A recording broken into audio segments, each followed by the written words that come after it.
With the last lecture, you learned about survey construction. That is, you learned about the different types of questions you could use on a survey, and some things to avoid when you're creating the questions themselves, as well as how you're putting those together to create a survey. Well, now we need to think about the other side of the coin. In particular, what I mean by that is thinking about the people who are going to be taking your survey, the respondents. Okay? And there's some specific response biases to keep in mind with the people that are going to be approaching your survey and how they're thinking about the questions you're asking them. And there's also something to be said for the way that you're recruiting people to take your survey in the first place. That is, different sampling methods that are going to be available. Again, this material is present in Chapter 4, extending the range a little bit from the material on survey construction. In particular, pages 99 to 103 look at sampling methods in addition to pages 92 to 99 that cover survey construction and some of the response biases we'll talk about.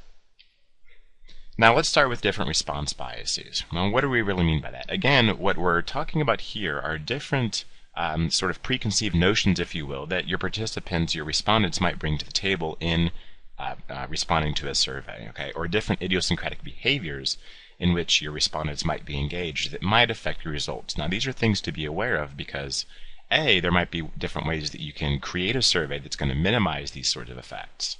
And B, if nothing else, you can be aware of it such that when you're analyzing the data from a survey, you can see, first of all, whether or not these effects seem to be occurring, and secondly, you might be able to do things to mitigate them or take them into account. So the first sort of collection of effects are what are collectively referred to as demand characteristics. Essentially what this means is it's similar to reactivity that we talked about in an observational design, that participants responding to your survey understand that you're trying to collect some information. And in fact, what they might do is to sort of second guess and try and figure out what your hypotheses are or exactly what behaviors you're investigating, and that might change their behavior, that they might answer the questions differently as a result. Okay, now that is sort of a broad definition. There's some very specific instances of different demand characteristics that might come into play as well. Now this won't be exhaustive, but these are some of the most common ones that you might hear about, especially in psychological science. The first is what's called evaluation apprehension. This simply means that because people know that you're evaluating them, even if it's on an anonymous survey, the fact that you're recording this data about them, and especially if it has to do with sensitive behaviors, might make them a little bit apprehensive. So they might be unwilling to really divulge their accurate or their true viewpoints or attitudes or frequency of engaging in specific behaviors, so forth and so on. Okay, so exactly as it sounds, people are apprehensive about being evaluated. Other effects are what are referred to as either good participant or negative or bad participant effects. What this means is if participants think that they know what you're trying to study, such as a relationship between two variables, then what they might try and do is to respond, even subconsciously or implicitly, in a way that is going to sort of verify your hypotheses. In other words, if they think that listening to a certain type of music leads to better studying habits, for example, or that there is a negative relationship between partying or drinking behavior and GPA or studying habits, something of that nature, right? Then if people are trying to guess those hypotheses, then they might respond in a way such that the data is going to fall in line with your hypotheses. In other words, having responded positively to one question, I might then respond in such a way that I think I'm matching up exactly what it is you're looking for. Okay, now that would be the good participant effect. That what they're trying to do is to, again, maybe implicitly, but help you support your hypotheses in the way that they're responding. Okay, now conversely, a negative or bad participant is the type of people where they're essentially trying to wreck your hypotheses. They think they know what you're studying, where you're looking for a relationship, say a positive relationship between two variables. So what they might say is, okay, well, what I'm going to do is to, specifically go against that and try and show this negative relationship between the two variables. So they might say that, yeah, sure, I go out and party a lot, but I'm also a great studier. In other words, they're sort of trying to wreck the hypothesis that you might have in mind. And finally, another thing to consider with demand characteristics is socially desirable responding, and Jackson talks about this in Chapter 4 as well. Okay, this is a situation where people might be responding in a way that is going to conform to social norms or social expectations as opposed to their true behaviors. Okay, somebody who's bigoted or prejudiced isn't going to willingly divulge those types of responses, typically even on an anonymous survey, simply because there's this sort of social expectation that they're not going to respond in that way.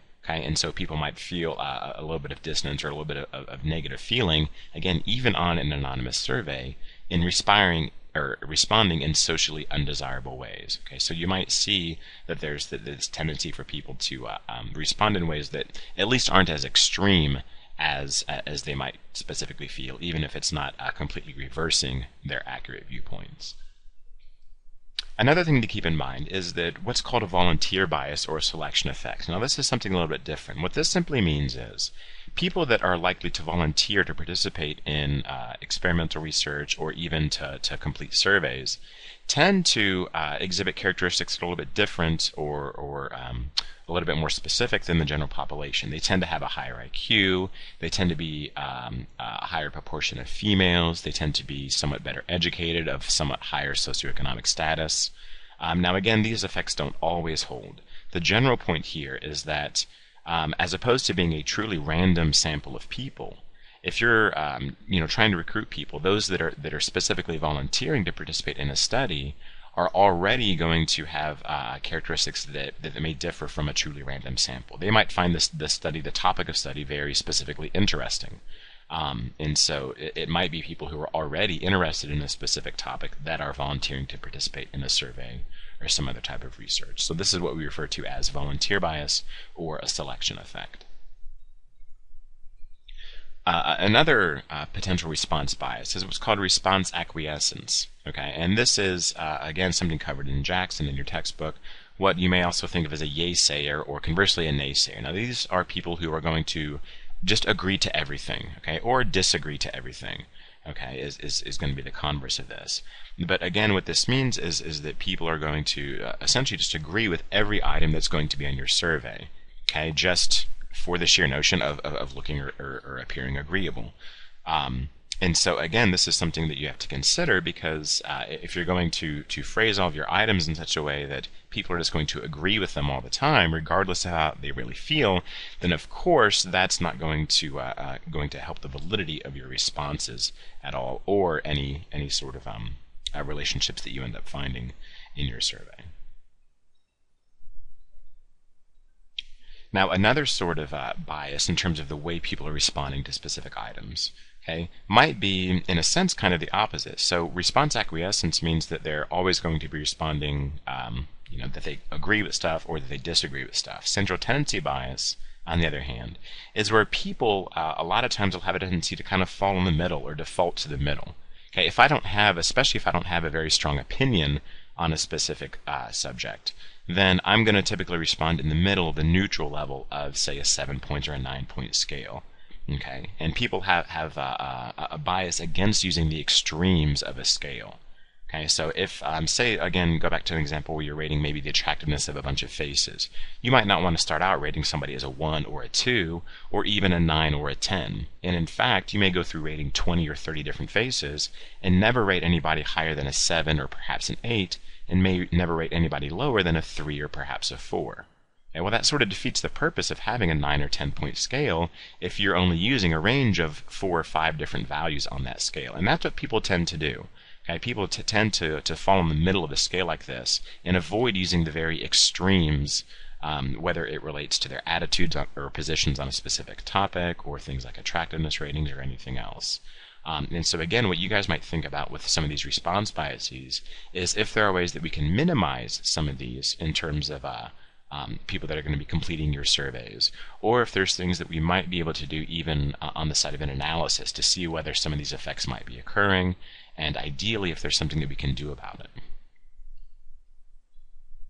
Okay, so moving on. Now we've talked about how to construct a survey, how to create an effective survey, how to deploy it, and how to think about the way people might be responding to it. The final thing to talk about with surveys and survey methods is how are you going to get the people to respond to your survey. And a lot of times we think about sort of the quickest or the easiest method, but there's really a lot more to think about in terms of sampling and getting the people to participate in your survey than you might think. Okay. First of all, we want to define two terms. The first being a random sample. Okay. Now this is a sample that is selected from the population by a specific process that ensures each possible sample of a given size has an equal chance of being selected. Okay. Now, that is the formal definition of a random sample. Another way to think about what a random sample is that each different person in the population has an equal chance of being selected. Okay. Now, again, the main thing that's going to make a sample a truly random sample. Okay. Random doesn't just mean that you can't predict who's going to be in your survey beforehand.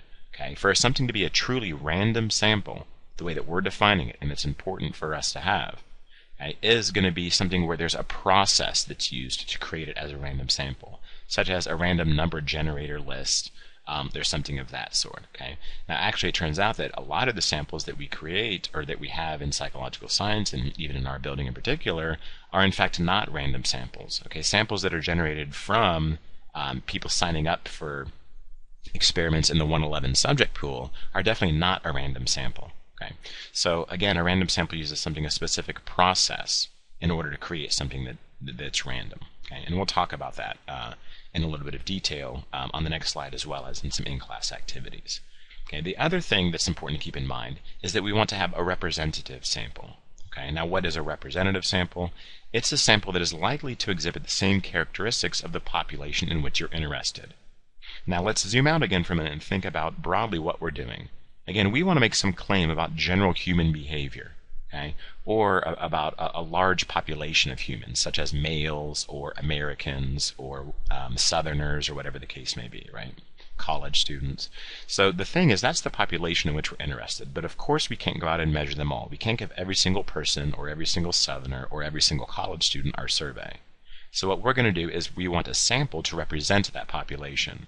Now, when we're creating that sample, or when we're drawing that sample, again, it's obviously important then that the sample has the same characteristics as the population in which we're interested. If we have way more females in our sample than the population that we're trying to investigate, then it could be that our results are not really indicative of the population in which we're interested. So we're not going to be able to infer or generalize back to that population as accurately or as validly as we could if we did indeed have a representative sample. So these are two characteristics. Okay? Ideally, what we want is to have a sample that is both randomly generated or randomly drawn, and one that is representative. The reason these 2 points are important is a random sample is going to allow us to apply a lot of what we know about probability theory and inferential statistics in drawing our conclusions. Okay, so that's almost, if anything, more of a technical requirement than anything else. Now, a representative sample is what actually allows us to connect the sample data that we have and draw inferences to the larger population as a whole.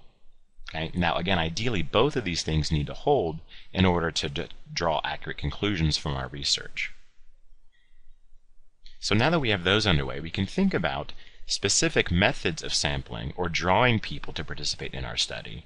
And what you might think about is whether or not each of these might be random and or representative. So let's look at some specific sampling methods. Okay? The first is what's known as simple random sampling. And again, what we're going to do is in class on Thursday talk about these things in a little bit more detail and look at some applications of these. So at this point, all I want to do is to introduce these different methods, generally define them, and then let's use a running example right now as well to introduce these different methods. So simple random sampling, as it sounds like, is you take the entire population, and then you take the subset of that population to which you have access. Okay, so that might be if my population in which I'm interested is university students, then the subset to which I have access might be Miami students. Simple random sampling then is using some procedure, as we know, some process, to make sure that each person at Miami University has an equal chance of being selected to participate in my study.